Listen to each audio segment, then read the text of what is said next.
வணக்கம். நம்ம இந்த வீடியோல என்ன பார்க்க போறோம்னா யூத் படத்தோட ரிவ்யூ தான். இந்த படம் வந்துட்டு நம்மள மாதிரியான யூத்துக்கான படம் இது. அப்படி நம்மளையும் சேர்த்துக்கணும். யூத்னா அப்படிதான் இருக்கும். யூத்னா அப்படிதான் இருக்கும். கென் கருணாஸ், சுராஜ், யாரு அனிஷ்மா, அனில்குமார், அதான் இந்த நீலோத்தி படத்துல கூட நீலோத்திய சிறை படத்துல கூட நடிச்சிருந்தாங்களே, ஏன் நீலோத்தி, அப்புறம் தேவதர்ஷினி, அப்புறம் மீனாட்சி தினேஷ், பிரியன்ஷி யாதவ். ஓகே, இவங்கன்னா புது ஹீரோயின் போல. இவங்கெல்லாம் நடிச்சு இன்னும் நிறைய நடிகர்கள்லாம் நடிச்சு ரிலீஸ் ஆகிருக்க படம் தான் யூத். இதுக்கப்புறம் விஜய் நடிச்ச யூத் படத்தை மறந்துடுவீங்க, இந்த படம் தான் ஞாபகத்தில் இருக்கும். துரந்தர் 2 பார்க்கலான்னு போனோம். அதுல தமிழ் வெர்ஷன் ரிலீஸ் ஆகாதனால இந்த படத்துக்கு போனோம். இருந்தாலும் இந்த படத்து மேல எனக்கு சின்ன எதிர்பார்ப்பு இருந்துச்சு. ஏன்னா இந்த படத்தோட அனௌன்ஸ்மெண்டா இருக்கட்டும், அப்புறம் சாங்ஸா இருக்கட்டும், சாங்ஸுக்கு வர ப்ரோமோவா இருக்கட்டும், எல்லாமே சூப்பரா இருந்துச்சு. இந்த முட்டை கலக்கி சாங்னா கொஞ்ச நாளா என்னோட ஃபேவரட் சாங்கா போயிட்டு இருக்கு. இந்த வாரம் சாங் ரிலீஸ் பண்ணும். என்ன சிச்சுவேஷன்? லவ்னு ரொம்ப புதுசா இருக்குடா. இந்த படத்துக்கு ஸ்டார்டிங்ல இருந்தே ப்ரொமோஷன் வந்து நல்லாவே பண்ணியிருந்தாங்க. அது மட்டும் இல்லாம கென் கருணாஸோட இன்டர்வியூஸ்லாம் பார்த்தேன், நல்லா இருந்துச்சு. ரொம்ப யதார்த்தமா பேசினாரு. அப்புறம் ட்ரெய்லருமே சூப்பரா இருந்துச்சு.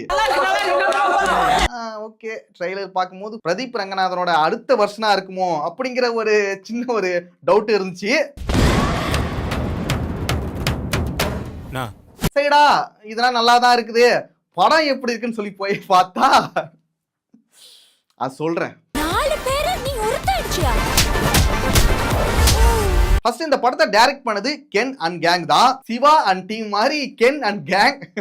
கென்னை பொறுத்த வரைக்கும் சிம்புவோட இன்னொரு வருஷம் நினைக்கிறேன். அவரே டைரக்ட் பண்றாரு, அவரே நடிக்கிறாரு, அவரே லிரிக்ஸ்லாம் எழுதுறாரு. Nice lyrics. தேங்க்ஸ்ண்ணே. அது லிரிக்ஸ் கிட்ட தான் சொல்லணும். அதனால தான் சொல்றேன் தேங்க்ஸ்ண்ணே. அவரே நல்லாவும் பாடுறாரு. ஓகே, சிம்பு மாதிரியே எல்லா டேலண்ட்டுமே அவர்கிட்ட இருக்குது. உங்களுக்கு பிறந்திருக்கிறது சாதாரண குழந்தை இல்ல மேடம். இந்த படத்தோட ஸ்டோரி என்னன்னா, ஸ்கூல் படிக்கிற ஹீரோ காதல் காதல் காதல் சுத்திட்டு இருக்காரு. ஆனா எனக்கு என் மைண்ட்ல ஓடுறதெல்லாம் ஒரே ஒரு விஷயம் தான், லவ் லவ் லவ். கடைசியில அந்த காதல்ல ஜெயிச்சாரா, இல்ல வாழ்க்கையில ஜெயிச்சாரா, இல்ல சிவசாமி சொன்னதை காப்பாத்தினாரா அப்படிங்கறதா இந்த படத்தோட கதையே. படி, நல்லா படிச்சு ஒரு அதிகாரத்துல போய் உட்காரு. இந்த படத்தோட ஸ்டோரியை பார்த்தீங்கன்னா ரொம்ப ஒரு பழைய ஸ்டோரி தான். நம்ம தமிழ் சினிமாவா இருக்கட்டும், இல்ல பக்கத்து ஸ்டேட் சினிமாவா இருக்கட்டும், எல்லாத்துலயும் அடிச்சு துவைச்சு புழிஞ்ச ஒரு கதை தான். எவ்வளவோ பொண்ணுங்க பின்னாடி நான் சுத்தி இருக்கேன் மச்சான், ஆனா இப்ப ஏன் பின்னாடி 3 பொண்ணுங்க சுத்துறாளுங்கடா. அதனால கதையை பொறுத்த வரைக்கும் புதுசா நீங்க எதையுமே எதிர்பார்க்க முடியாது. சரி, கதை பழசா இருந்தாலும் பரவாயில்ல, ஸ்கிரீன் பிளே எப்படி இருக்கு, சீன்ஸ்லாம் எப்படி இருக்கு, புதுசா இருக்கா அப்படின்னு பாத்தீங்கன்னா அதுவும் இல்ல. எனக்கு நீனா ரொம்ப பிடிக்கும் பிரவீன், ஆனா எனக்கு நான் பிடிக்கும்ன்றது மட்டும் பத்தாது. ஃபர்ஸ்ட் இந்த படத்தோட பாசிட்டிவ் எல்லாத்தையும் சொல்லிடுறேன், அதுக்கப்புறம் நெகட்டிவ்ல போயிடலாம். முதல் பாசிட்டிவா கென் கருணாஸோட பர்ஃபார்மன்ஸை சொல்லுவேன். என்னோட பர்ஃபார்மன்ஸை பொறுத்த வரைக்கும் எனக்கு ரொம்பவே பிடிக்கும்.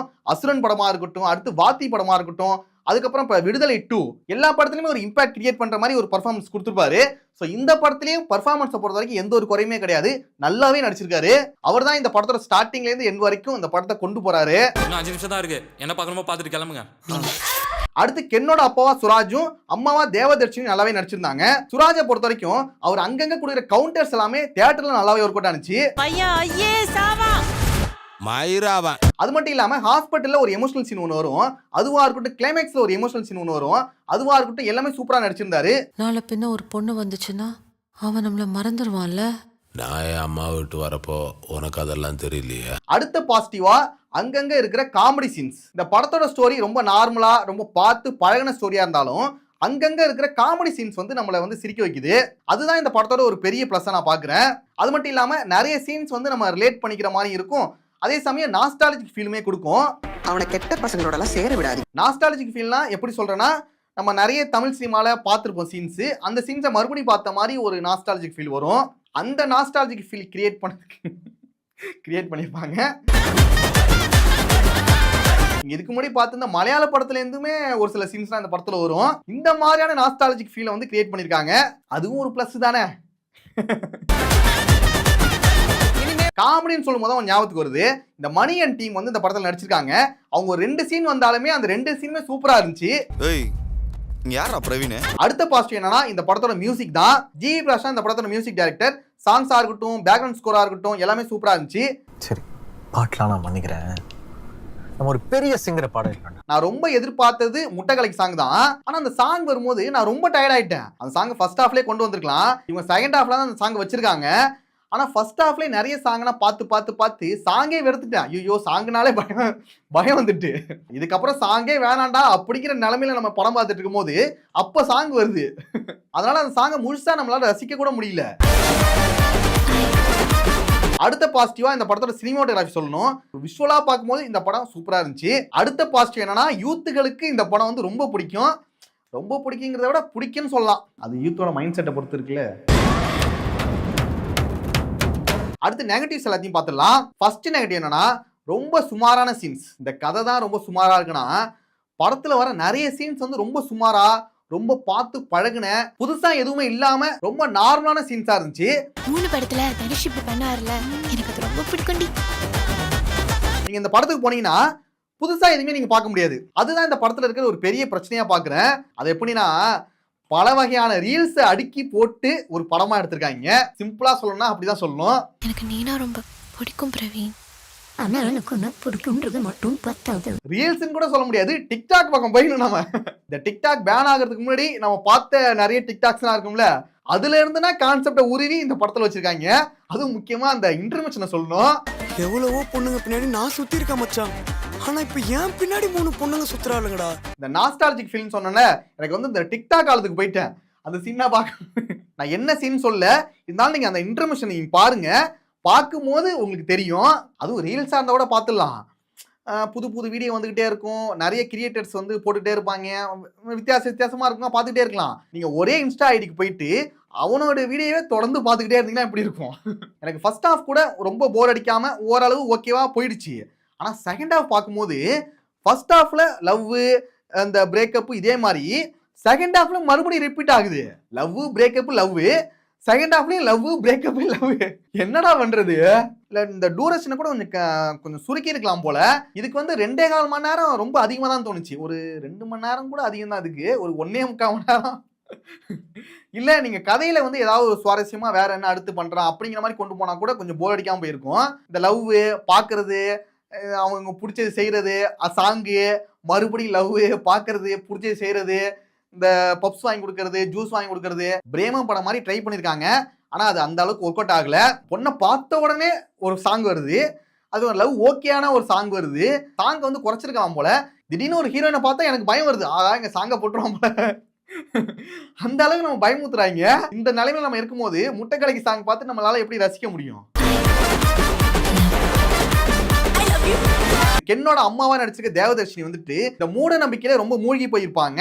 அவங்களோட மூட நம்பிக்கை எந்த அளவுக்கு இருக்குன்னா, 35 மார்க் எடுத்து பார்டர்ல பாஸ் ஆகிற தன்னோட பையன் ஐஏஎஸ் ஆவா, அந்த அளவுக்கு நம்பிட்டு இருக்காங்க. பாரு என் பையன் ஐஏஎஸ் ஆவா.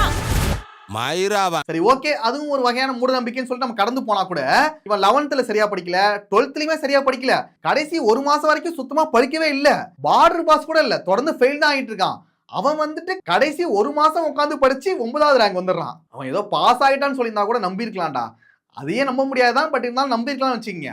ஆனா 9வது ரேங்க்னா ரொம்ப ஓவராச்சு. நீங்க ஃபேண்டசி படம் எடுக்கலாம், அதுக்கு இந்த அளவுக்கு ஃபேண்டசியாவோட எடுப்பீங்க? நான் எண்டு கிரெடிட்ஸ் வர பார்க்கல, மேபி ஐஏஎஸ் கூட ஆயிருக்கலாம். உங்களுக்கு பிறந்திருக்கிறது சாதாரண குழந்தை இல்லை மேடம்.